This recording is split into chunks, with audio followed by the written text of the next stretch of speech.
Hello there, and welcome to Dream Myths.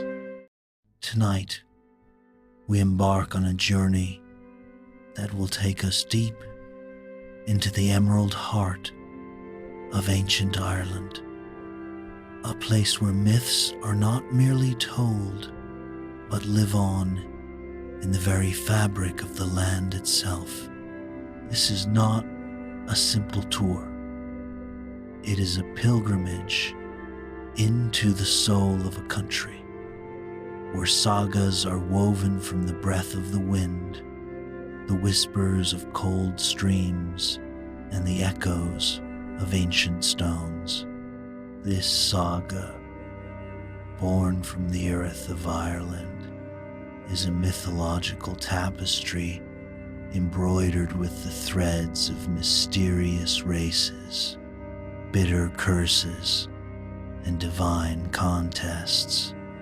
Each story is a fragment of history, an explanation for the mysteries we still seek to understand.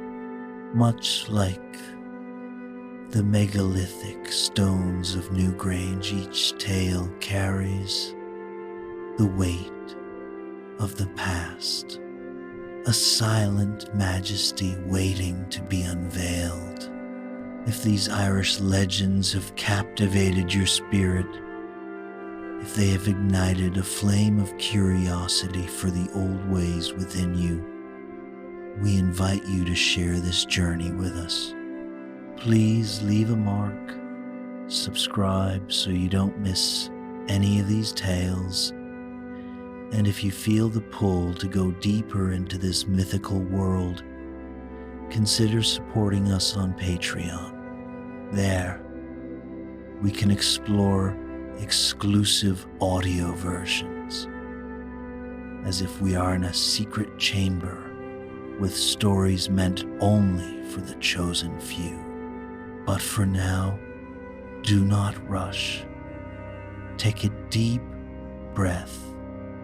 Find a comfortable corner as if you are sitting by a warm hearth, and let the wind outside tell its own story. Let your mind relax and allow yourself to sink into a world where ancient secrets slumber, waiting only for a whisper to awaken. Together, we will listen to the echoes of the past, where gods, heroes, and demons await, and so we turn our gaze to the land itself, a living tapestry of verdant mists and timeless echoes.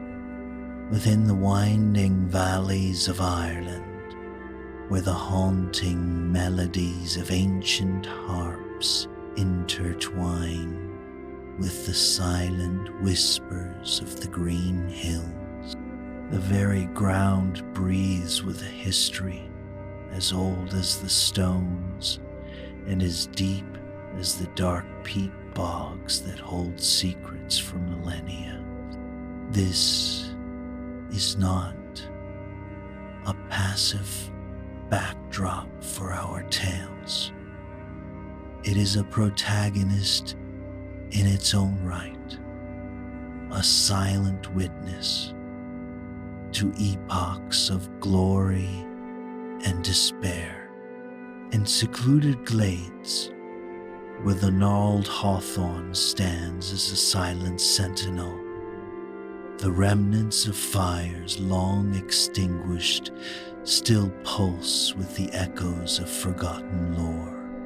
Here, beneath the ever-watchful gaze of the moon, the veil between our world and the mystical realm grows perilously thin. It is not merely a transparent curtain, but at times a shimmering fissure that allows a cold, ethereal breeze from the other world to slip through, a harbinger of both magic and peril.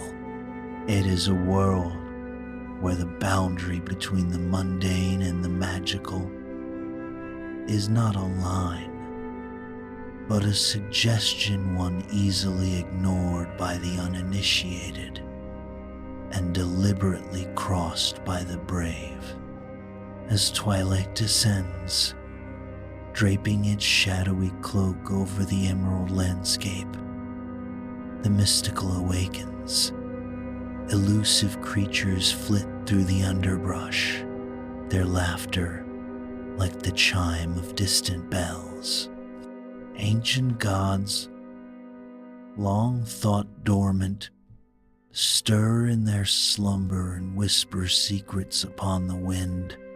In this liminal space, this perpetual dusk, the tales of Ireland's soul are not just born. They are eternally reborn, a cyclical narrative of life, death, and renewal. These sagas serve a purpose far beyond mere entertainment. They are vessels of profound wisdom, intended to peel back the layers of the natural world and reveal its hidden truths. They are chronicles of the ancient spirit, conveying ancestral knowledge and celebrating the legendary deeds of heroes who walked this very earth. They are the voice of a land that refuses to be forgotten. Echoes of the past carry us back to the dawn of Ireland, to the time of the pioneer races who first set foot upon this pristine land. First came the people of Partholon, a tribe sailing from distant shores who brought with them the initial seeds of life, laying the groundwork for the first fields upon the untamed wilderness. Yet their chapter was tragically brief, annihilated by a mysterious plague, leaving a hollowed out land behind them, though they have vanished. The haunting whisper of that tragedy still lingers in the air, a cold and silent warning to any who would dare to claim this fated earth. Next were the Nemedians, a brave and formidable people who fought against the encroaching dark forces to carve out their existence. They were resilient warriors, a people who etched their stories into the stones and the hills themselves. But in the end, their legacy too was swept away by the relentless current of time, leaving only faint echoes, a faded memory of a once great people. And then, from lands of mysterious provenance, a new race emerged, the Tuatha Dé Danann, the people of the goddess Danu. Their arrival was no mere disembarkation. It was a cosmic event, a moment when the sky itself tore open and the gods descended to walk among mortals. A blinding light and the sound of celestial trumpets echoed across the heavens, heralding a new epoch. They were not just warriors, but masters of magic and craftsmanship. They carried with them 4 legendary treasures: the Sword of Light, a blade that never missed its mark; the Spear of Lugh, a weapon of unparalleled power. The Dagda's cauldron, a vessel of limitless abundance, and the stone of Fal, a prophetic stone that would cry out when touched by a rightful king. Their presence ushered in an era of wonders and enchantment, a time when ancient sorcery was wielded to shape the very land. The war with the Firbolg was fought not merely with brute force, but with magic and intellect. The Tuatha Dé Danann triumphed, guided by the wisdom of their druids and the power of their gods, and laid claim to the island of Ireland. They were not just rulers, they were the guardians of the land, governing with a magic that was ancient and a wisdom that was timeless. The magical reign of the Tuatha Dé Danann, however, was destined to meet its challenge, not from another divine race, but from the ambitious and relentless spirit of mankind itself. This challenge arrived in the form of the Milesians, a tribe of mortals driven by a potent mix of ambition, raw strength, and an indomitable will. They were a people of reason and forged steel, not of enchantment and myth. The ensuing clash was more than a territorial dispute. It was a collision of two opposing worldviews, two fundamentally different philosophies of existence. A great and cataclysmic conflict swept across the land, a seismic event that shook both the heavens and the earth. The very course of Irish history was irrevocably altered, a new chapter penned in blood and sacrifice. When the dust of battle finally settled, the Tuatha Dé Danann, the divine beings who once reigned from on high, were forced to concede defeat. Yet, this was not a simple surrender, but a carefully orchestrated transition of power. They chose to retreat, not as a vanquished army, but as sovereign rulers willingly ceding their terrestrial thrones. Their withdrawal was a veiled promise, a sacred vow to return when the world had the greatest need for their magic and their timeless wisdom. They did not simply vanish, they underwent a transformation. They retreated into the very heart of Ireland's earth, where they established a hidden kingdom known as the Other World, a place where time holds no sway and the beauty of youth is eternal. It is a parallel universe, existing just beneath the surface of the mortal world, where the old magic still pulses and thrives. And so, the Tuatha Dé Danann were transformed into a whispered legend, the unseen guardians of the land. They became the very spirits of Ireland, watching over the footsteps of humanity, occasionally intervening in mysterious ways, and sometimes manifesting as nothing more than a passing breeze. Their story did not end with their departure. It simply began a new, cryptic, and promising chapter. one that is now buried deep within the soil of the very land they once ruled. The Irish earth was now plunged into a deepening shadow, for a new terror had risen in this moment of profound vulnerability. Nuada of the Silver Hand, leader of the Tuatha Dé Danann, faced an implacable foe. Balor of the Evil Eye, the brutal chieftain of the Fomorians.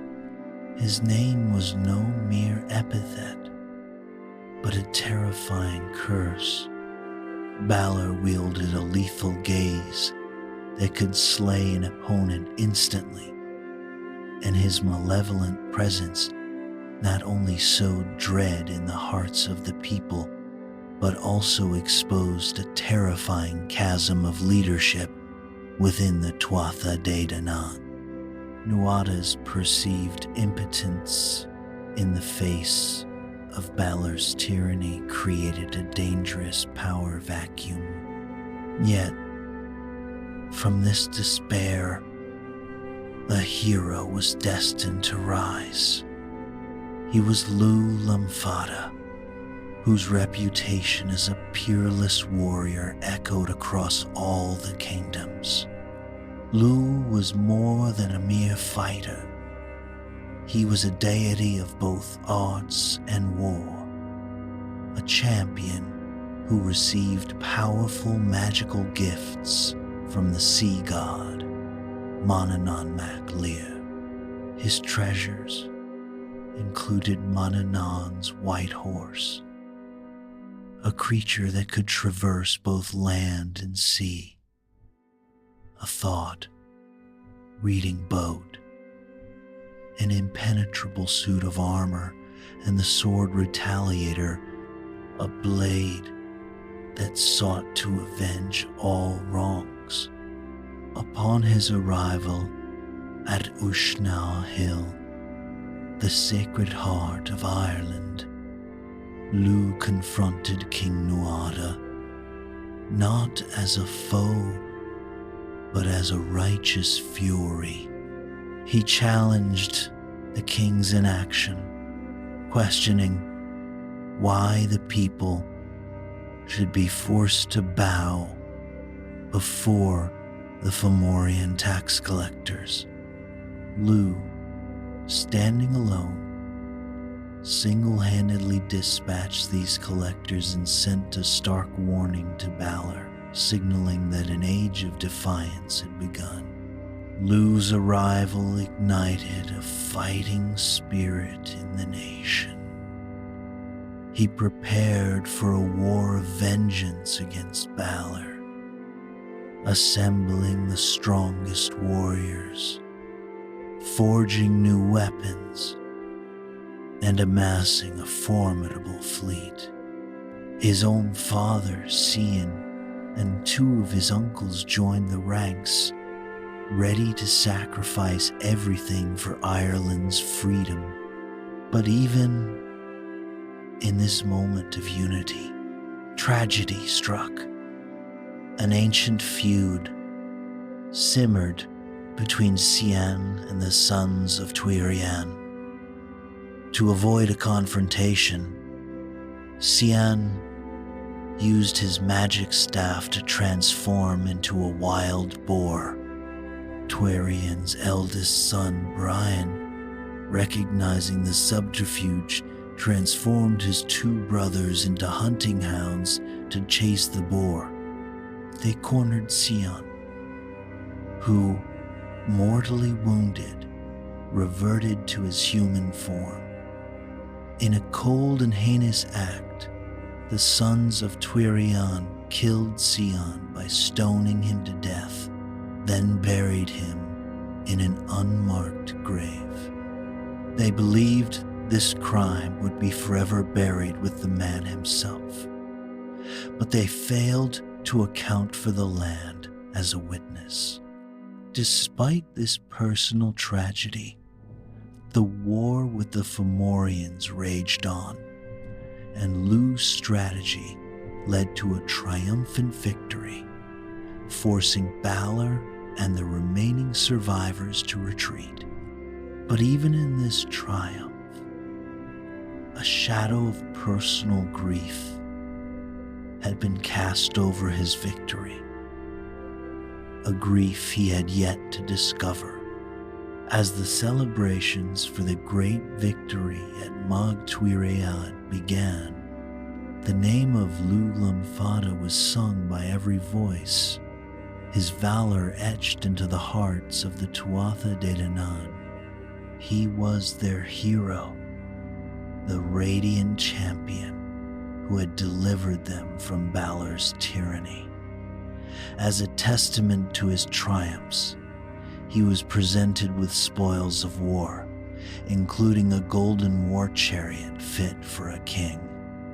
But amidst the feasting and merriment, a shadow of disquiet settled upon Lugh's heart. He felt the gnawing absence of his father, Tuireann, and his joy was tempered by a deep and growing unease. He vowed that no rest would find him until he discovered the truth of his father's fate. Driven by this unshakable resolve, Lugh sought the guidance of his magical horse, a gift from the sea god Manannán. The horse, a creature of supernatural insight, led him unerringly to the very spot where Tuireann had been brutally murdered.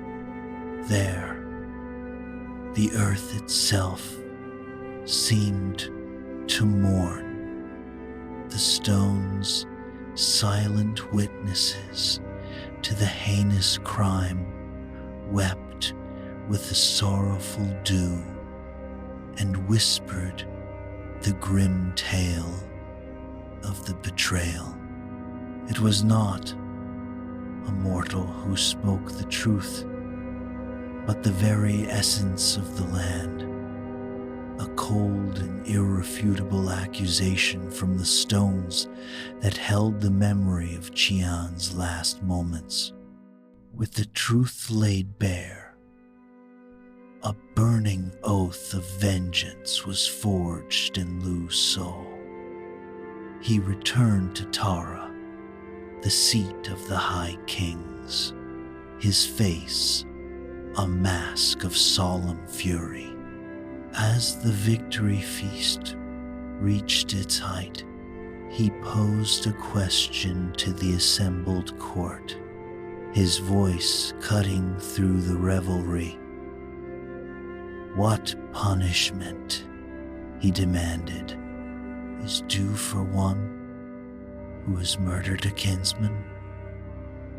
The lords and warriors, swayed by the solemnity of the moment, unanimously agreed with the king that such a heinous act deserved a slow and agonizing death.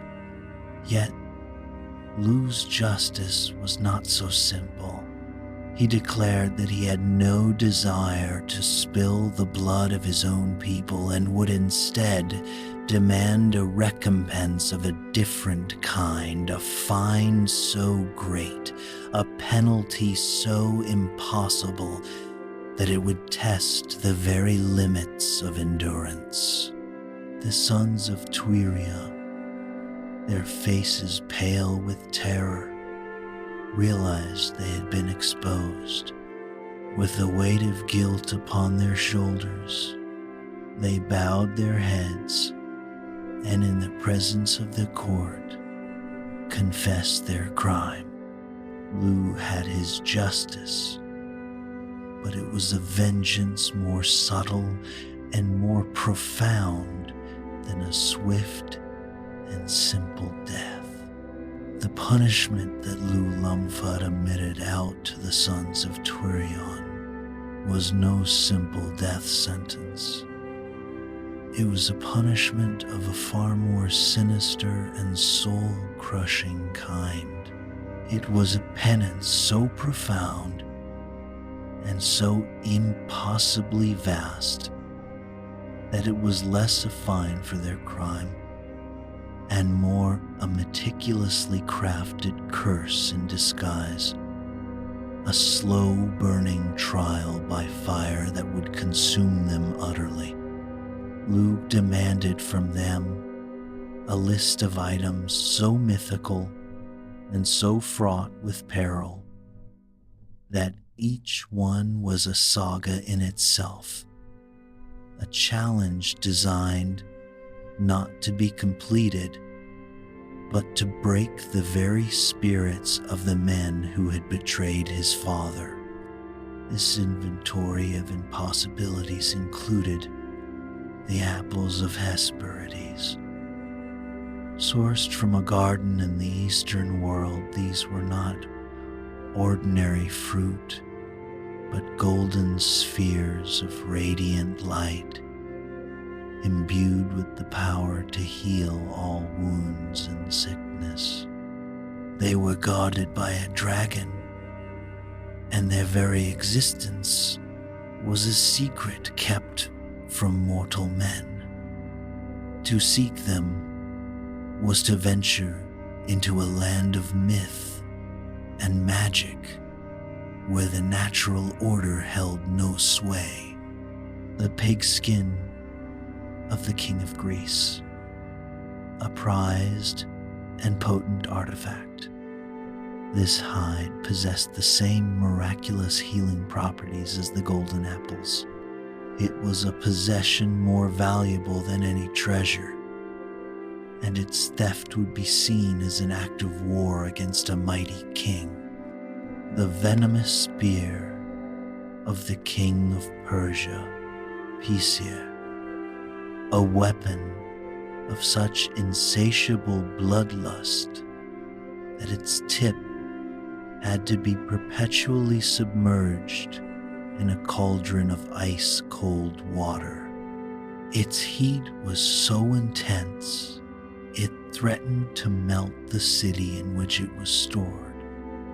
This spear was an extension of the king's power, and to acquire it meant facing the wrath of a nation. The 2 horses and chariot of the king of Sicily, Dobar.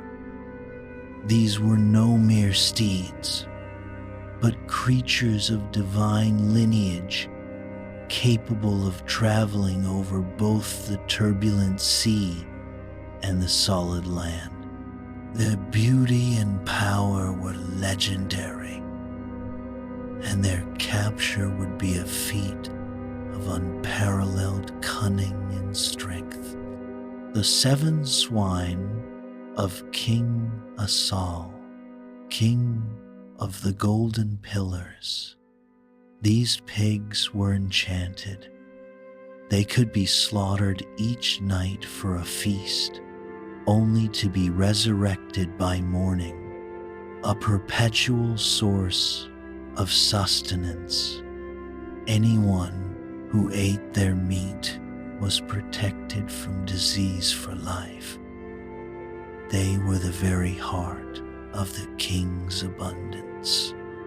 The hound of the king of Iroet Fen, a beast of magnificent power and grace, a creature so fierce and majestic that all other wild animals would flee in terror at its scent. To steal such a hound was to rob a king of his greatest symbol of power, a cooking spit. This seemingly innocuous item was a crucial and deadly request.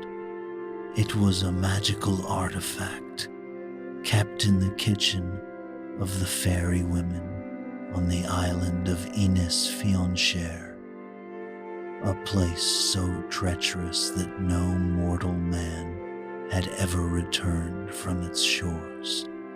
The 3 shouts on Midchowan Hill. This final, seemingly simple task was in fact the most treacherous of all. Midchowan Hill was a sacred place where shouting was forbidden to all save the sons of the hill's guardian. This act was designed to provoke a deadly confrontation and was a direct echo of the betrayal and death of Cian, who had been an initiate there. As Lugh laid out these demands, the sons of Tuireann were struck with the grim realization that this was not a simple fine. It was a death warrant, a list of impossibilities designed not to be paid, but to lead them to their demise. A cruel and elaborate vengeance that would be infinitely more agonizing than a quick and clean execution. The sons of Tuireann, faced with Lugh's impossible ransom, turned to their father for counsel. Though sorrow and guilt weighed heavily upon him, he urged them to undertake the quest, knowing it was their only path to redemption. He also gave them a crucial piece of advice. They must seek out Lugh himself and ask to borrow the magical boat of the sea god Manannan, a vessel that could navigate any waters with a thought. Lugh, with a cold, almost detached magnanimity, agreed. With the enchanted boat beneath them, they set forth on their impossible journey. Yet, Lugh's promise of vengeance, his unyielding resolve, was not merely a threat. It was a psychological weight, a shadow that clung to them across every sea and every shore, a constant reminder that their every success was but another step closer to a terrible fate. Their travels became a breathtaking odyssey of cunning, courage, and deceit. To secure the apples of Hesperides, they transformed into 3 magnificent falcons, soaring into the forbidden garden. When the king's daughter gave chase, they morphed into swans, slipping away on the surface of the lake. In Greece, they presented themselves as poets to the king, who, in a moment of arrogance, refused their demand for the pigskin and offered them gold instead. In a fit of righteous fury, Brian the eldest slew the king and took the skin by force. Their quest for the venomous spear of Persia was a similar tale of cunning and violence. They again posed as poets, only to be met with another king's fury when they made their audacious request. Brian, with a quick and lethal wit, hurled one of the golden apples he had taken at the king's head, killing him instantly. The spear was seized, and their escape was as swift as it was brutal. In Sicily, they infiltrated the king's ranks as soldiers. After a month of dedicated service, they requested to see the famed horses and chariot. When they were granted access, Brian, without a moment's hesitation, mounted one of the divine steeds and, with his brothers in tow, commandeered the treasures, leaving the stunned king to watch them disappear into the distance. Not all of their quests were marked by bloodshed. They met King Asal of the Golden Pillars, and upon hearing the full tale of their penance, the king, a man of surprising compassion, chose to hand over his 7 magical pigs peacefully. King Asal even journeyed with them to his son-in-law, King Iroet, to plead their case for the great hound, Fene, though Iroet initially refused. Brian's strength in single combat earned them the dog, a symbol of their growing power and determination. But Lugh, ever the master of strategy, watched their progress. He saw that they were succeeding, and a new fear began to gnaw at him, the lingering threat of another Fomorian invasion. He could not risk his nation's protection for a matter of personal vengeance. So he cast a potent spell, a veil of forgetfulness that descended upon the brothers, causing them to forget the final 2 and most difficult tasks. They sailed back to Tara, believing their penance complete. They were welcomed with great fanfare, their return celebrated as a testament to their valor. But as Lugh entered the hall, the atmosphere shifted.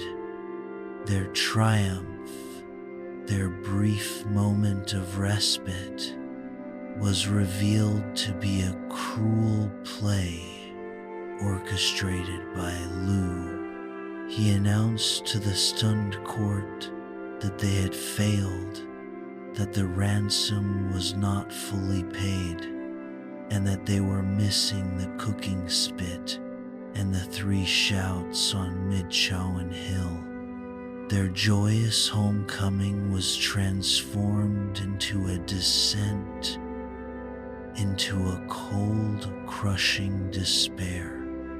The sons of Tuireann, their brief moment of triumph, shattered by Lugh's cold revelation, were struck with a deep and crushing despair.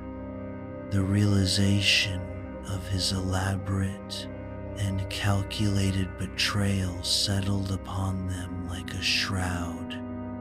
With their hopes dashed, they once more turned their boat toward the perilous seas.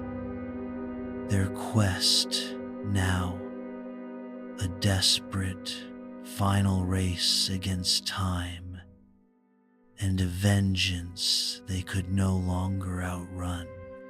Their journey to the island of Inis-Fiancher was a 3-month ordeal of hardship and unrelenting ocean swells. Upon finally reaching the shore, Brian, the eldest, plunged into the frigid depths of the sea. He navigated the treacherous currents and found the fairy women's kitchen, where the magical cooking spit resided. Though the fairy women met him with mocking laughter, they allowed him to take the spit, perhaps sensing the tragedy that now clung to him like a second skin. With the spit secured, they faced the final, most dangerous task, the 3 shouts on Mythology Hill.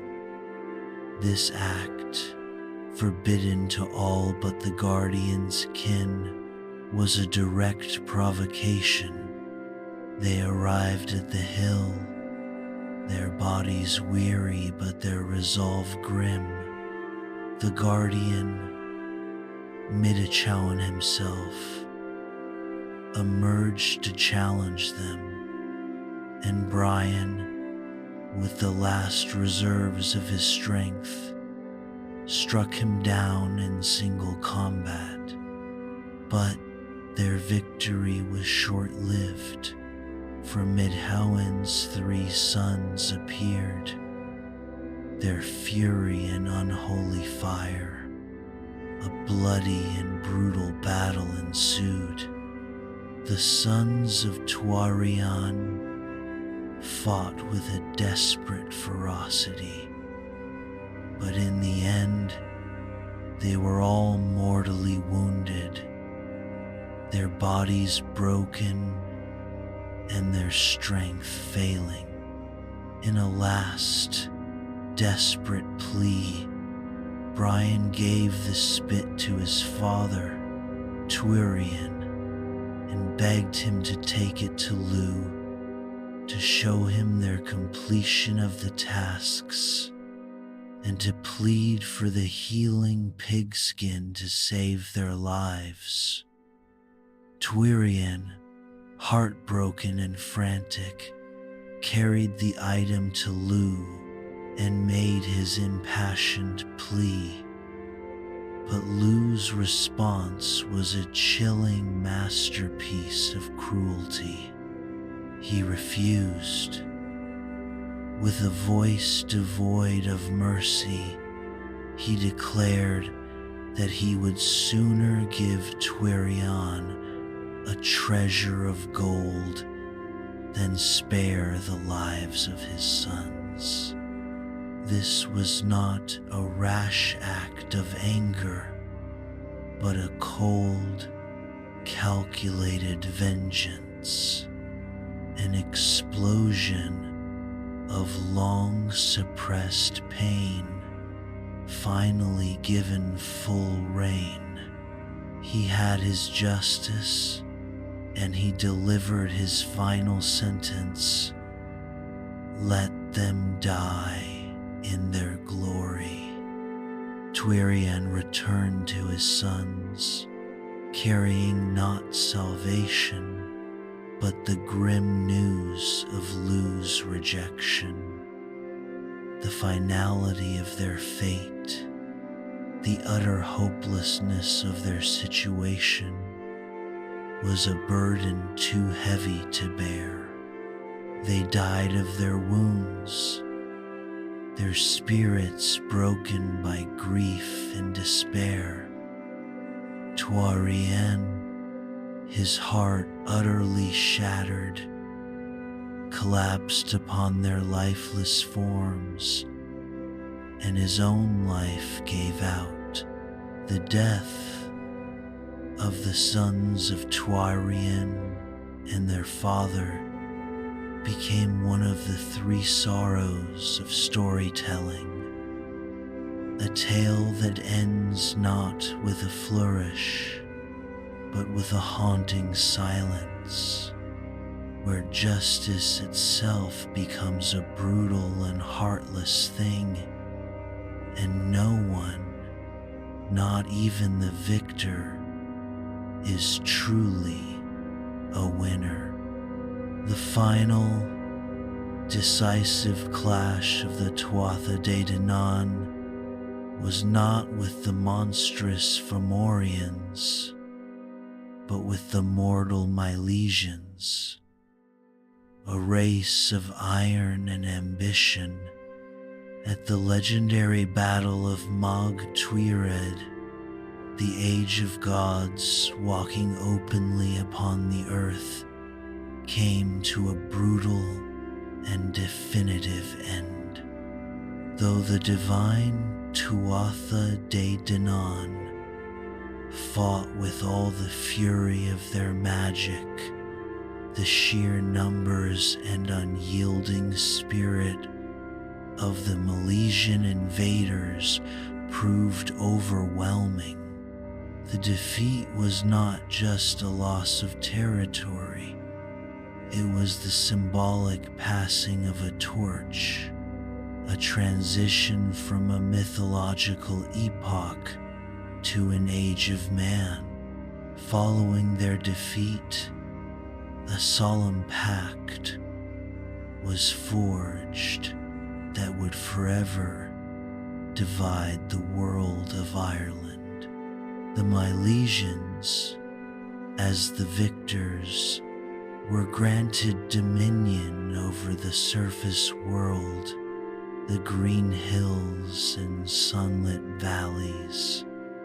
The Tuatha Dé Danann, in turn, were exiled to a magnificent kingdom beneath the earth, a hidden realm of eternal twilight and enduring magic. It was not a punishment, but a retreat into their own sphere of influence, a place where time itself had no meaning, and the glories of their past could live on in perfect, unchanging splendor within this new subterranean world. They constructed a breathtaking kingdom of their own design, a parallel universe of unparalleled beauty. Now, with the surface world closed to them, they faced a new challenge, preserving their way of life and maintaining peace within their hidden realm. To do so, they needed a new leader, a king who could protect their sanctuary and guide their people into a new, unseen era.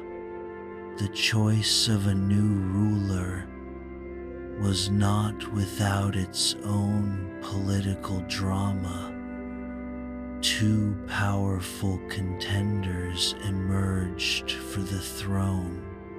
The first was Lear, the revered father of the sea god Manananmach Lear, a figure of immense influence and wisdom. The second was Bod the Red, a son of the All-Father Dagda, whose lineage and power were unquestionable.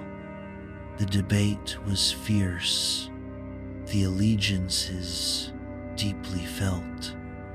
In the end, the assembled lords of the Tuatha Dé Danann reached a consensus, and the mantle of kingship was bestowed upon Bod the Red.